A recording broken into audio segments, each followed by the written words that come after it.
آپ کے سینے میں کون سے راز دفن ہیں جو آپ چاہیں کہ آج باہر کریں، وہ چھپائے نہیں؟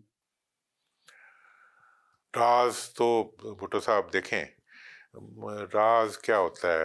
ہم تو ویسے ہی کھلی کتاب ہوتے ہیں، لیکن ہمارا راز جتنے ہمارے سینے میں ہیں، کچھ تو وہ راز ہوتے ہیں جو حکومتی ہوتے ہیں، ان کو آپ بیان نہیں کر سکتے۔ باقی جتنے بھی میرے دل میں راز ہیں نا، ان میں صرف میرا دکھ ہے۔ دکھ ہے؟ کون سا دکھ ہے؟ دکھ یہ ہے کہ ہمارے جس سے ہم امید لگاتے ہیں نا، وہ ہمارا دل توڑ دیتا ہے۔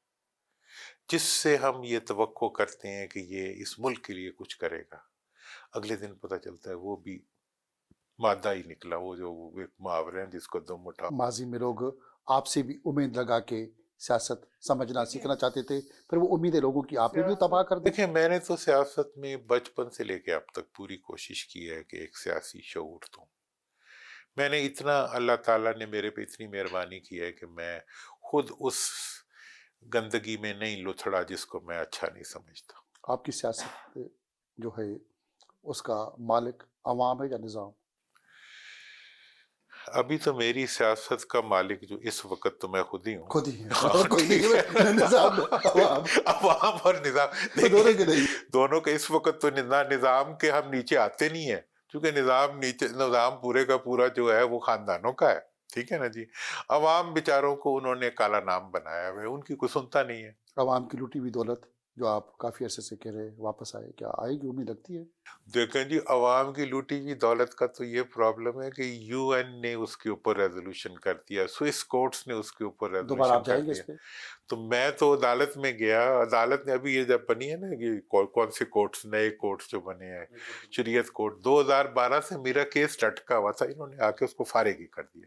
مطلب یہ ہے کہ پاکستان میں آج کی ڈیٹ تک کوئی ایسی عدالت موجود نہیں ہے جو کسی پاکستان کے لوٹنے والے کے خلاف کوئی فیصلہ دے سکتی۔ اکثر مفاہمت کی سیاست، مفاہمت مل کے سیاست کر کے ایک دوسرے کو کل گالیاں، الزامات، ایک دوسرے پہ سب کیچڑ اچھالنے کے بعد بھی مفاہمت، یہ مفاہمت کا نام ہے یا واقعی مفاہمت ہوتی ہے یا اس میں بھی اپنا دھندا دکان سیاست ہی سیاست ہوتی ہے؟ دیکھیں، مفاہمت کے دو معنی بنا لیے گئے ہیں، ایک ہے مفاد کے لیے مفاد مفاہمت، کی ایک ہے مال کے لیے مفاہمت، اور ایک ہوتی ہے ملک کے لیے مفاہمت۔ تینوں میں میم شامل ہے؟ ہاں، میم شامل ہے۔ تو ملک کے لیے مفاہمت جو وہ ہے نہیں ہے؟ وہ تو ہونی چاہیے۔ مال کے لیے 100% مفاہمت۔ ابھی بیٹھے ہوئے ہیں نا دو پارٹیاں اقتدار میں، یہ کہتے ہیں جی لڑ پڑے آپس میں۔ میں کہا انہوں نے تو 3 ٹانگوں میں سے 2، 4 ٹانگوں میں سے 2 ٹانگیں آپس میں باندھی ہوئی ہیں، یہ لڑ ہی نہیں سکتے ایک دوسرے سے۔ ان کے مفاد ایک ہے، ان کی منزل ایک ہے، ان مال کا کمانا، طریقہ مال ایک ہے، کمانا۔ مال کمانا۔